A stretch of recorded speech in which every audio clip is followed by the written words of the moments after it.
What are your money blocks? And how are they getting in the way of your business, of your finances, of your life? And more importantly, how do you clear them? That's what we're going to be talking about in today's episode. But before we get into that, I want to share with you that these first episodes of The Soul-Led Millionaire are actually episodes that I recorded in a previous podcast that I used to have back in 2019. And the reason that I want to include these episodes in this show is because I think it's such a great way to see someone's journey, to see their progress, to see how far they've come. I know I always love seeing someone else's experience and the obstacles they've overcome, as well as what they've learned, as well as how they've evolved over time. So I think it's a great way to bring this to you, to show you where I was at only those few years ago, and to see how far I've come since then. As well as the fact that these episodes were great when I recorded them, and they're very dear to me. So I figured, why waste them? Why not let you have these episodes as well? So I hope you enjoy this episode. And if you do, please come over and leave a review for the show and let me know on Instagram what you thought of it. Now, without further ado, let's get into the episode. Today's episode is a very juicy one. It's one that you guys have been wanting for a while because I've been getting a lot of questions about how to do it. And that is how to clear or shift or release your limiting money beliefs or money blocks. This is seriously like the number one question I get all the time, is how to actually overcome your limiting beliefs when they come up, how to shift in a crisis, how to make yourself feel better when it just sucks, how to do all that. And so this episode is dedicated just to that topic. It's a good one. So we should really start on what a limiting belief is, because I don't think a lot of people know how to define it. But essentially what it is, it's just a thought, an opinion, or an idea that we have that limits us from what we want. It essentially like blocks us from what we want. But a lot of people don't like to use the word block because it has a lot of more energy charge around it. Me personally, I really don't give a shit what word it is. It's something that we have to clear either way. So what we have to do is we have to clear these limiting beliefs, because what they are is they're influenced on us by our parents, by our friends, by the people who influenced us when growing up. So that could be our grandparents, our uncles, our aunties, our cousins, anyone from our family, anyone who was a teacher, anyone we knew at school, the media, people from our day-to-day life now. It all has an influence over us, because what happens is we observe something happening and our mind makes a decision about it based on how it made you feel. Maybe your mum would constantly tell you when you were growing up that you couldn't have something because she couldn't afford it. And as a child, you took it as you're not worthy of nice things. Or maybe a friend dared you to throw your only $2 into a river, and she said she'd give you $5 if you did. But you found out once you did it, she lied and laughed at you and ran away. And now you take that as you don't loan money to friends ever because you don't trust that friends and money mix well. This is something that actually happened to me, which is so dumb, like reading it back. That's a belief that I had to work through, is that I don't trust friends with my money because this friend made me throw my money into the river. So yeah, as your beliefs are reinforced over time, they move into your subconscious mind or unconscious mind. And whatever that belief is becomes your default expectation. Maybe you had a very comfortable upbringing, but your dad was always at work, always busy, always working, and you never saw him. So you grew up thinking that you can't be successful unless you are a workaholic, or you can't be successful unless you sacrifice time with your family to make money. You can't have both. That becomes your default expectation in your partners. Unless we actually figure out what these limiting beliefs are and clear them, they can't actually be changed because you're not even aware of what they are. And most people are like this. They're not aware of what their limiting beliefs are. They're just living on autopilot, reacting to everything based on the limiting beliefs that they have.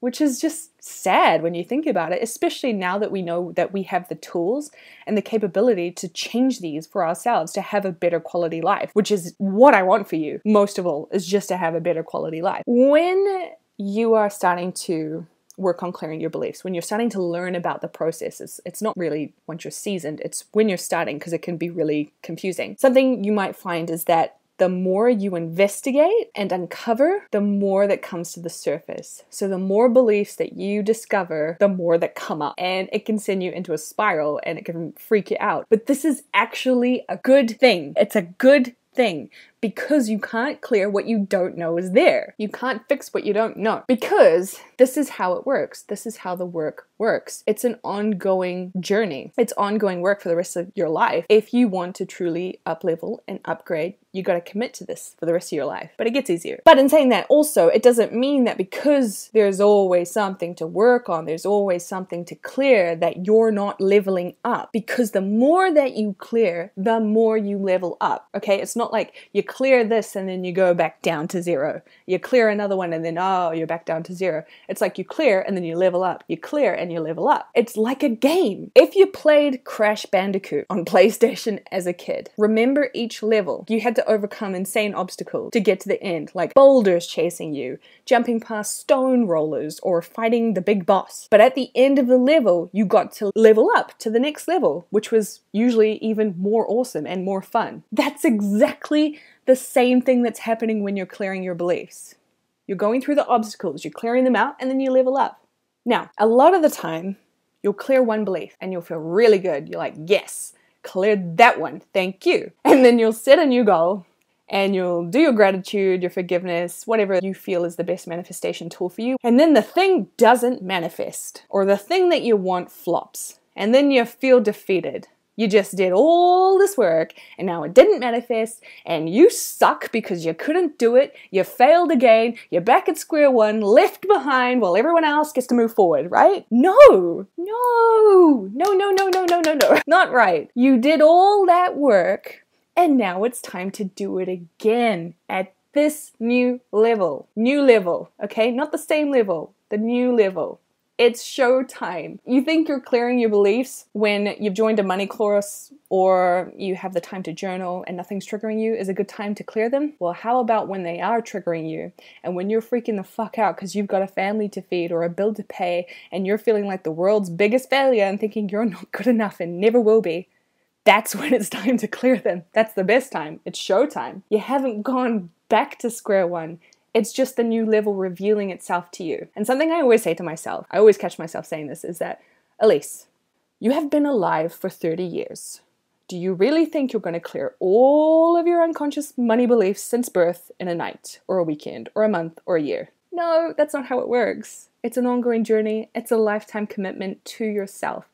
But it's the greatest and most rewarding commitment you'll ever make. I swear on my life it is. But your fear, your scarcity, your deflated feelings, they are your map. They're your navigation, your GPS. They're showing you exactly what you need to work on. It's not complicated at all. When it comes up, it's like, oh, sweet, got to work on you. Clear it. Then something else will come up. Oh, hey, all right, let's do this. Cleared. When your scarcity flares up, that's when it's telling you it's time to clear another belief. Not that you're a failure. Not that you suck, okay? Please, please, please remember that. If you can remember anything from this episode, remember that.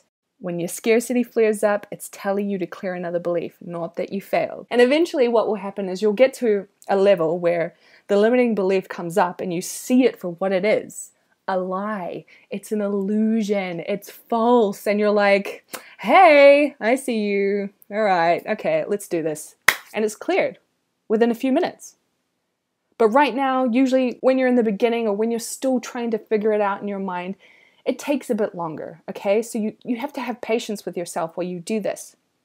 But eventually, one day, a year from now, you'll be looking back and being like, oh yeah, this is so much easier now. And saying that, we're talking about clearing the beliefs, but how do you actually do that, right? How do you clear the belief? So what I'm going to do is I'm going to give you the actual formula of what to do, and it's a journaling process. I like to journal it because I find working through it by writing and thinking about it is easier and more effective and more powerful than if I was to type it or say it. So I'll give you the 8-question process and then I'll break down a clearing session I did with myself a couple of weeks ago, so you can see like a real live example of how to do it. Okay, here it is. Number 1, what do I desire?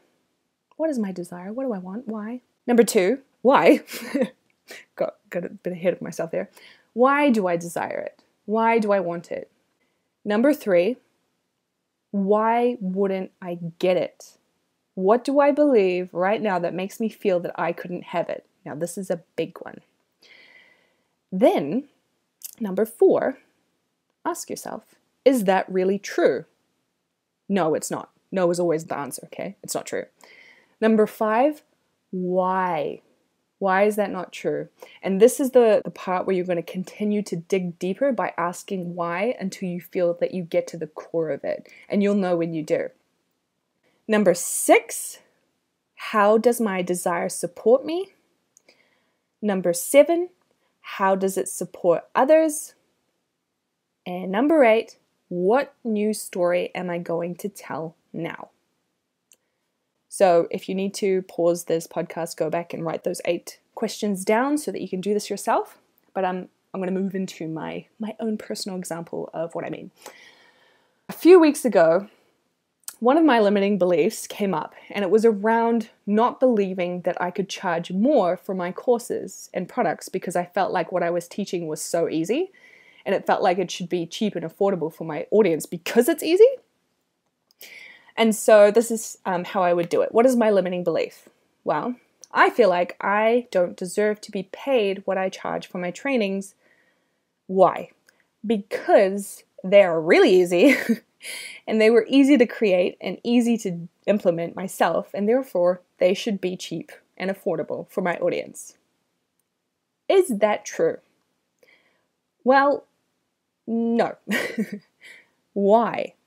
Because even though it's easy for me, it isn't easy for everyone else. Because I spent and have spent 8 years learning, studying, experimenting, testing, and investing in trainings and programs and courses to be able to learn how to do what I do. But not only that, and far more importantly, because I understand business. I have a business mind. I am able to see things that others don't and can't. I have skills and expertise in areas that are not easy for everyone. I can see the path clearly for any entrepreneur. I know exactly what they need to do in the industry to make money both systematically and energetically. That is fucking rare. And I have still yet to come across another entrepreneur who can do that.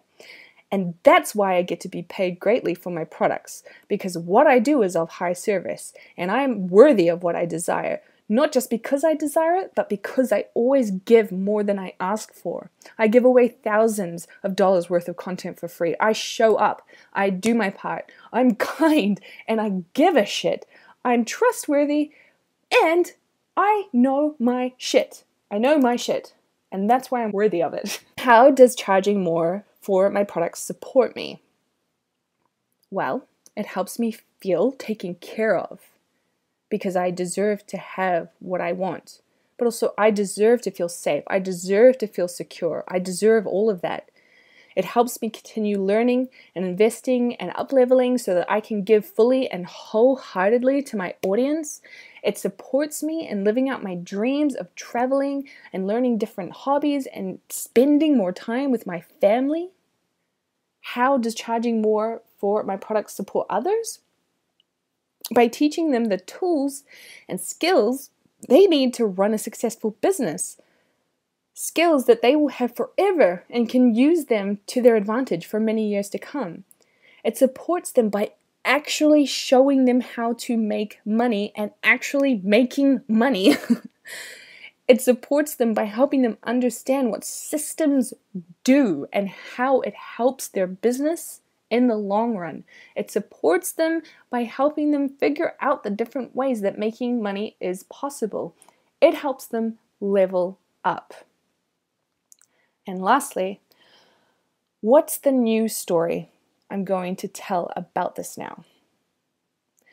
That I 100% deserve to charge more on my products because I have the knowledge, the skills, and expertise too. Because I know my shit.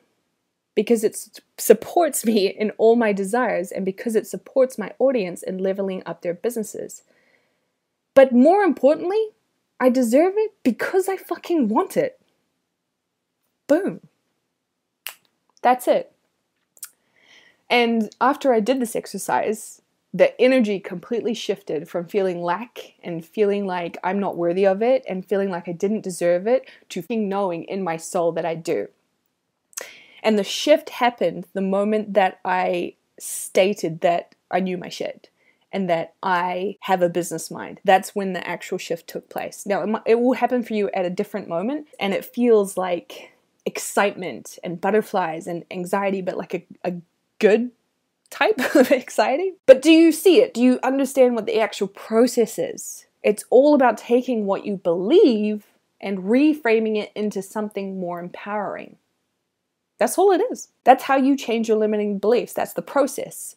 Every single time a new limiting money belief comes up, this is the process you go through. You go through it until the shift happens and you feel better.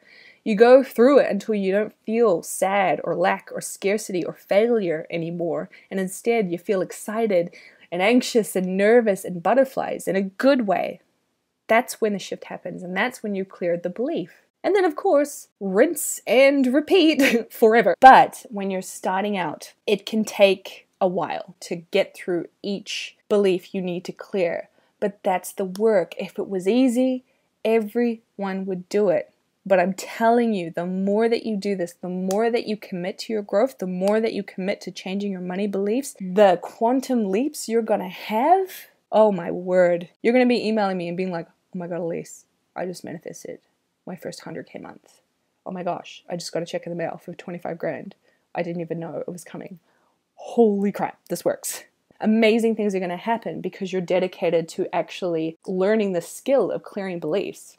Because you can take this process and transfer it into any other area of your life. I hope this has helped you, because that is all I've got to say on how to quickly shift your money beliefs. What you'll find, like I said earlier, is that it's going to become easier for you and you're going to be able to clear them a lot quicker. You're just going to be able to recognize it straight away and be like, oh, okay, I'm sabotaging myself. Oh, okay, I feel scarcity because of this. Right, so how am I going to tell a new story about this? And I really, really hope you enjoyed this episode.